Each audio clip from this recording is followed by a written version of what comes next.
Hi hello ನಮಸ್ಕಾರ welcome back to my YouTube channel. ಇವತ್ತು ನಾನು ನಿಮಗೆ ನನ್ನ ಮಗಳಿಗೆ ತೊಟ್ಲು ತಗೊಂಡಿರೋದ್ರ ಬಗ್ಗೆ ವಿಡಿಯೋ ಮಾಡ್ತಾ ಇದ್ದೀನಿ. ಅದಕ್ಕಿಂತ ಮುಂಚೆ ಮೀಶೋದಲ್ಲಿ ಒಂದು ಡ್ರೆಸ್ನ ತರಿಸಿದೆ ಜಸ್ಟ್ 79 ರುಪೀಸ್ಗೆ. ಇದು ನಿಮಗೆ ಪಾಪುದು ಎಷ್ಟು ಮಂತ್ ಇದೆ ಅನ್ನೋದ್ರ ಮೇಲೆ ಪ್ರೈಸ್ ಜಾಸ್ತಿ ಆಗ್ತಾ ಹೋಗುತ್ತೆ. ನಾನು 79 ರುಪೀಸ್ದು ತರಿಸಿದ್ದೀನಿ. Let's start.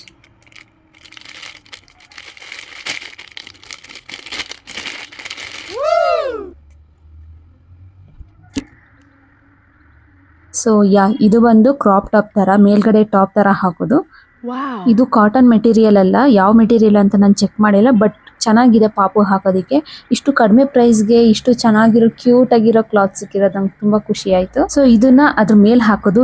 ಈ ವಿಡಿಯೋದಲ್ಲಿ ಇದು ಸ್ವಲ್ಪ ಡಲ್ ಆಗಿ ಕಾಣ್ತಿದೆ, ಬಟ್ ಬ್ರೈಟ್ ಇದೆ ಕಲರ್. ವಿಡಿಯೋದಲ್ಲಿ ಯಾಕೋ ಈ ತರ ಬರ್ತಿದೆ, ಯಾಕೆ ಅಂತ ಗೊತ್ತಿಲ್ಲ. ಈ ತರ ಹುಕ್ಸ್ ಕೊಟ್ಟಿರ್ತಾರೆ, ಇದನ್ನ ಈಸಿಯಾಗಿ ಅಟ್ಯಾಚ್ ಮಾಡೋದು ಪಾಪುಗೆ. ನಾನು ಇನ್ನ ವೇರ್ ಮಾಡಿಸಿಲ್ಲ ಪಾಪುಗೆ, ಯಾಕಂದ್ರೆ ಇನ್ನು ವಾಶ್ ಮಾಡಿಲ್ಲ ಅಲ್ಲ. ಈ ಕ್ಯೂಟ್ ಡ್ರೆಸ್ ನ ನಿಮ್ ಪಾಪುಗೂ ನೀವು ತಗೋಬೇಕು ಅಂತ ಅಂದ್ರೆ ಲಿಂಕ್ ನ ಡಿಸ್ಕ್ರಿಪ್ಷನ್ ಅಲ್ಲಿ ಹಾಕಿರ್ತೀನಿ, ಅಥವಾ ಸ್ಕ್ರೀನ್ ಮೇಲೆ ಲೆಫ್ಟ್ ಸೈಡ್ ಅಲ್ಲಿ ನಿಮ್ಗೆ ಚಿಕ್ಕದಾಗಿ ಕಾಣ್ತಾ ಇರುತ್ತೆ, ಅದ್ರ ಮೇಲೆ ಕ್ಲಿಕ್ ಮಾಡಿದ್ರೆ ನೀವು ಡೈರೆಕ್ಟ್ ಬೈ ಮಾಡ್ಬೋದು.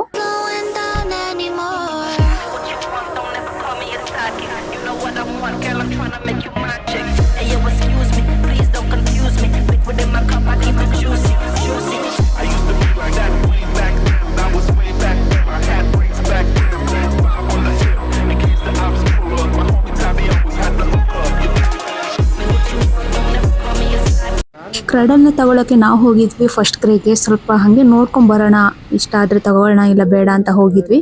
ಸೊ ಇದರಲ್ಲಿ ಕ್ರಡಲ್ 2 ಟೈಪ್ ಇತ್ತು. ಒಂದು ಈ ತರ ಇತ್ತು, ಸ್ವಿಂಗ್ ಆಗ್ತಾ ಇತ್ತು ಉಡೆಂದು, ಮತ್ತೆ ಇನ್ನೊಂದು ಉಡೆಂದೆ ಬಟ್ ಸ್ವಿಂಗ್ ಆಗ್ತಾ ಇರ್ಲಿಲ್ಲ. ಸೊ ಈ ಕ್ರಡಲ್ ಬಂದು 24,000 ಹೇಳಿದ್ರು, ಬಟ್ ನಾವು ಇದನ್ನ ತಗೊಂಡಿಲ್ಲ, ಸ್ವಲ್ಪ ಜಾಸ್ತಿನೂ ಆಯ್ತು ಅನ್ಸುತ್ತು. ಹಾಗೆ ಇದು ಸ್ವಿಂಗ್ ಆಗ್ತಾ ಇರ್ಲಿಲ್ಲ, ವೀಲ್ಸ್ ಕೊಟ್ಟಿದ್ರು. ನಾವು ತಗೊಂಡಿದ್ದು ಈ ಕ್ರಡಲ್ ಸ್ವಿಂಗ್ ಆಗ್ತಿದೆ. ಇದು ಪ್ರೈಸ್ ಎಷ್ಟಂತ ನಾನು ವಿಡಿಯೋ ಕೊನೆಯಲ್ಲಿ ಹೇಳ್ತೀನಿ, ಫುಲ್ ವಿಡಿಯೋ ನೋಡಿ. ಪಾಪು ತೊಟ್ಲಿಗಿಂತ ಪಾಪು ಬೆಡ್ ರೇಟ್ ಕೇಳೇ ನನಗೆ ಶಾಕ್ ಆಯ್ತು. ಇಷ್ಟು ಚಿಕ್ಕ ಬೆಡ್ಗೆ ಇಷ್ಟು ದುಡ್ಡ ಅಂತ ಹೇಳಿ. ಕೊನೆಯದಾಗಿ ಇದೇ ತೊಟ್ಲು ಫೈನಲ್ ಮಾಡಿ ನಾಳೆ ಡೆಲಿವರಿ ಕೊಡಿ ಮನೆಗೆ ಅಂತ ಹೇಳ್ಬಿಟ್ಟು ಬಂದ್ವಿ. ಸೊ ನೆಕ್ಸ್ಟ್ ಡೇ ಅವ್ರು ಬಂದು ಅಸೆಂಬಲ್ ಮಾಡಿದ್ರು. ಅದಾದ್ಮೇಲೆ ಪಾಪುನ ತೊಟ್ಲಿಗೆ ಮಲಗ್ಸೋಕೆ ಮುಂಚೆ ತೊಟ್ಲನ್ನ ಒಂದ್ಸಲ ಕ್ಲೀನ್ ಮಾಡೋಣ ಅಂದ್ಬಿಟ್ಟು ವಾಟರ್ಗೆ ಡೆಟಾಲ್ ಹಾಕ್ಬಿಟ್ಟು ಎಲ್ಲ ಕ್ಲೀನ್ ಮಾಡ್ಕೊಂಡೆ. ಉಡಂದು ಯಾವುದೇ ಐಟಮ್ ಇದ್ರೂ ನಾವು ನೀರಿಂದ ಕ್ಲೀನ್ ಮಾಡಬಾರ್ದು, ಇದು ಹಾಳಾಗ್ಬಿಡುತ್ತೆ. ಬಟ್ ಇದು ಬ್ಯಾಕ್ಟೀರಿಯಾ ಎಲ್ಲ ಇರುತ್ತೆ, ಎಲ್ಲ ಮುಟ್ಟಿ ಹೋಗಿರ್ತಾರಲ್ಲ, ಬ್ಯಾಕ್ಟೀರಿಯಾ ಇರ್ಬೋದು, ಪಾಪು ಮಲಗ್ಸೋದಲ್ವಾ ಅಂತ ಹೇಳಿ ಎಲ್ಲಾನು ನೀಟಾಗಿ ಕ್ಲೀನ್ ಮಾಡ್ಕೊಂಡೆ. ಫಸ್ಟ್ ಟೈಮ್ ಕ್ಲೀನ್ ಮಾಡ್ಬಿಡೋಣ, ಆಮೇಲೆ ನೀರಿಲ್ದೆ ಕ್ಲೀನ್ ಮಾಡ್ಕೊಂಡ್ರಾಯ್ತು ಅಂತ. ನಮ್ಮ ಪಾಪುಗೆ 3 ಮಂತ್ಸ್ ಆದ್ರೂ ತೊಟ್ಲನ್ನೇ ತಂದಿರಲಿಲ್ಲ ನಾವು, ಯಾಕಂದ್ರೆ ಸುಮಾರು ಜನ ಕೇಳ್ದವರೆಲ್ಲ ಇಲ್ಲ ನಮ್ಮ ಪಾಪು ಮಲಗ್ತಾನೆ ಇಲ್ಲ ತೊಟ್ಲಲ್ಲಿ, ಸುಮ್ಮನೆ ವೇಸ್ಟ್ ಆಯ್ತು ತಂದಿದ್ದು, ಸ್ಯಾರಿನಲ್ಲಿ ತೊಟ್ಲು ಮಾಡ್ತೀವಲ್ಲ ಅದ್ರಲ್ಲಿ ಮಲಗ್ತಾರೆ ಅಂತ ಹೇಳ್ತಾ ಇದ್ರು. ಬಟ್ ನಾವಿರೋ ಮನೆಯಲ್ಲಿ ಸ್ಯಾರಿ ಕಟ್ಟೋದಕ್ಕೆ ಬೇರೆ ಯಾವುದು ಆಪ್ಷನ್ ಇಲ್ಲ, ಮೇಲ್ಗಡೆ ಹುಕ್ಸ್ ಆಗ್ಲಿ ಏನು ಕೊಟ್ಟಿರ್ಲಿಲ್ಲ.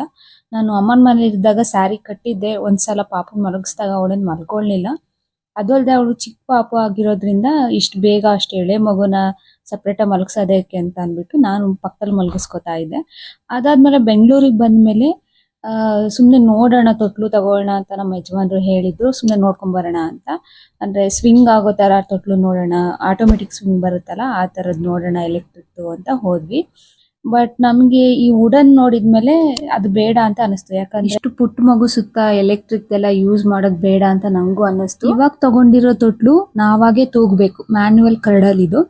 ನಾವಾಗೆ ತೂಗಿದ್ರೆ ತೂಗುತ್ತೆ, ಸ್ವಿಂಗ್ ಆಗುತ್ತೆ. ಮತ್ತೆ ಇದು ಅಪ್ ಟು 2-3 ಇಯರ್ಸ್ ವರ್ಗುನು ಪಾಪುನ ಮಲಗಿಸಬಹುದು ಇದ್ರಲ್ಲಿ. ಮತ್ತೆ ಇದು ಕೆಟ್ಟೋಗುತ್ತೆ ಅಥವಾ ರಿಪೇರ್ ಬರುತ್ತೆ ಅನ್ನೋದೇನು ಟೆನ್ಷನ್ ಇರಲ್ಲ. ಇದ್ರದ್ದು ಮೇನ್ ಅಡ್ವಾಂಟೇಜ್ ಏನಂತ ಅಂದ್ರೆ ಇದನ್ನ ಸೈಡ್ ಅಲ್ಲಿ ನಾವು ಓಪನ್ ಮಾಡ್ಕೊಂಡು ನಮ್ ಬೆಡ್ಗೆ ಅಟ್ಯಾಚ್ ಮಾಡ್ಕೋಬಹುದು. ಸೊ ದಟ್ ನಾವು ನೈಟ್ ಎಲ್ಲ ಪಾಪು ಏನಾದ್ರು ಇದ್ರೆ ಈಸಿಯಾಗಿ ಪಾಪುನ ಎತ್ಕೊಬಹುದು. ಮತ್ತೆ ಪಾಪುನು ನಮ್ಮ ಹತ್ರ ಇರುತ್ತೆ, ಪಾಪುಗೂ ಆರಾಮಾಗಿ ಮಲ್ಕೊಳಕ್ ಸ್ಪೇಸ್ ಸಿಗುತ್ತೆ, ನಮಗೂ ಮಲ್ಕೊಳಕ್ಕೆ ಆರಾಮಾಗಿ ಸ್ಪೇಸ್ ಸಿಗುತ್ತೆ. ಆಮೇಲೆ ಮಕ್ಕಳು ದೊಡ್ಡವರಾದ್ಮೇಲೆ ಅಂದ್ರೆ 2-3 ಇಯರ್ಸ್ ಆದ್ಮೇಲೆ ನಮ್ಗೆ ಈ ತೊಟ್ಲು ಯೂಸ್ ಇಲ್ಲ ಅಂತ ಅಂದಾಗ ಇದನ್ನ ನಾವು ಟೇಬಲ್ ತರ, ಸ್ಟಡಿ ಟೇಬಲ್ ತರ ಕನ್ವರ್ಟ್ ಮಾಡ್ಕೋಬಹುದು. ಅದು ನೆಕ್ಸ್ಟ್ ಪಾಪುಗೆ ನೆಕ್ಸ್ಟ್ ಅವರು ಓದಕ್ಕೆ ಸ್ಟಾರ್ಟ್ ಮಾಡಿದಾಗ ಅವ್ರಿಗೆ ಸ್ಟಡಿ ಟೇಬಲ್ ಕೂಡ ಮಾಡ್ಕೋಬಹುದು ನಾವು. ಈ ತೊಟ್ಟಲ್ಲಿ 2 ಕಂಪಾರ್ಟ್ಮೆಂಟ್ಸ್ ಇದೆ, ಒಂದು ಮೇಲ್ಗಡೆ ಪಾಪು ಮಲಗ್ಸೋದಿಕ್ಕೆ, ಕೆಳಗಡೆ ಪಾಪುದು ಥಿಂಗ್ಸ್ ಇಟ್ಕೊಳ್ಳೋದಿಕ್ಕೆ.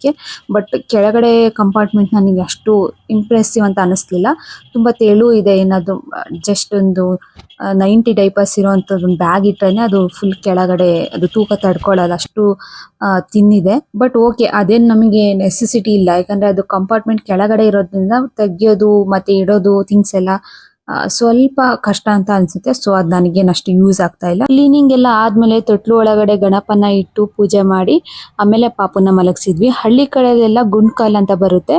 ಅದು ನಾವು ಖಾರ ರುಬ್ತೀವಲ್ವಾ ಅದ್ರದ್ದು ಕಲ್ನ ತೊಟ್ಲು ಒಳಗಡೆ ಇಟ್ಬಿಟ್ಟು ಅದಾದ್ಮೇಲೆ ಅದನ್ನ ತೆಗೆದು ಪಾಪುನ ಮಲಗಿಸ್ತಾರೆ. ಈ ಸಿಟಿನಲ್ಲಿ ಅದನ್ನ ಹುಡ್ಕೊಂಡು ಎಲ್ಲಿ ಹೋಗೋದಲ್ವಾ. ಸೊ ಅದರಿಂದ ಗಣಪನ ಇಟ್ಟು ಪೂಜೆ ಮಾಡಿ ಪಾಪುನ ಮಲಗಿಸಿದ್ವಿ. ಇದು ಪ್ರೈಸ್ ಬಂದು ಬರೀ ತೊಟ್ಲಿಗೆ 12,200.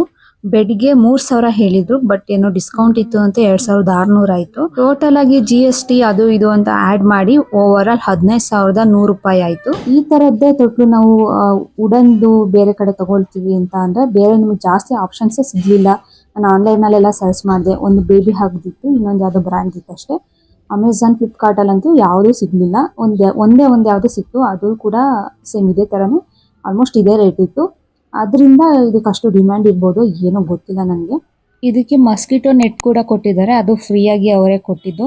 ಸೊ ಈ ತರ ಮೇಲ್ಗಡೆ ಒಂದು ಕಂಬಿ ತರ ಕೊಟ್ಬಿಟ್ಟು ಅದಕ್ಕೆ ಅದ್ರ ಮೇಲ್ಗಡೆ ನಾವು ಅಟ್ಯಾಚ್ ಮಾಡ್ಕೋಬಹುದು ಮಸ್ಕಿಟೋ ನೆಟ್ನ.